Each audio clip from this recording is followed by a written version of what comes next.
সাথে তাদের মনের একটা প্রতিক্রিয়া আল্লাহ নবী রওজার সামনে দাঁড়াইয়া আসসালাতু ওয়াসসালামু আলাইকা ইয়া রাসূলুল্লাহ, আসসালাতু ওয়াসসালামু আলাইকা ইয়া হাবিবাল্লাহ, আসসালাতু ওয়াসসালামু আলাইকা ইয়া নবিয়াল্লাহ, আসসালাতু ওয়াসসালামু আলাইকা ইয়া ইয়াসিন, আসসালাতু ওয়াসসালামু আলাইকা ইয়া তাহা, আসসালাতু ওয়াসসালামু আলাইকা ইয়া আইয়ুহাল মুযাম্মিল, আসসালাতু ওয়াসসালামু আলাইকা ইয়া রাসূলুল্লাহ, আসসালাতু ওয়াসসালামু আলাইকা ইয়া আইয়ুহান নবী।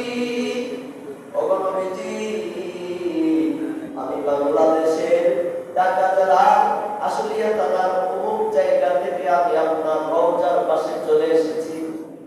ইয়া রাসূলুল্লাহ, মুক্তি বইরা মনটা বইরা শুধু আপনাকে একটা সালাম দেওয়ার জন্য, ঠিক না?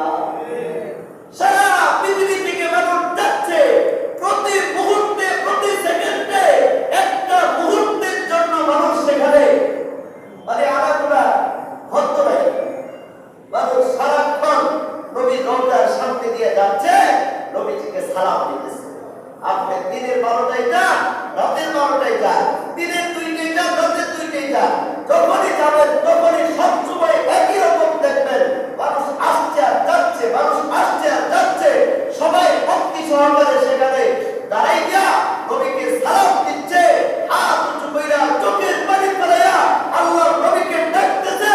আর নিজের জীবনের যত আশা আকাঙ্ক্ষা আছে এগুলা নবীর কাছে, আল্লাহর কাছে ব্যক্ত করতেছে। আল্লাহ, আমার সারা জীবনের আশা ছিল তোমার নবীর রওজার পাশে দাঁড়ানো, আমি আজকে দাঁড়াতে পেরেছি, আলহামদুলিল্লাহ।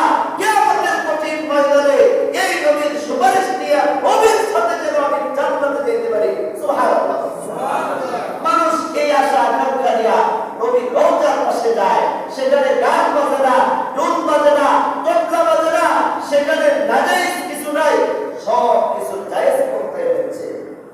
আর বাংলাদেশের বাজারগুলোতে কি অবস্থা দেখেন, বাজারগুলায় খান বান্দার আসর করে এরকম ভাবে মাসের পর মাস, এরকম দিনের পর দিন, সপ্তাহ পর সপ্তাহ গান বাজতে থাকে, ঢোল তবলা বাজতে থাকে।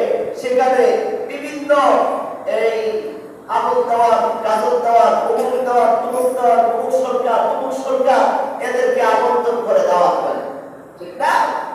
এরাই সার গান গায় বাজারে, এদের অবশ্য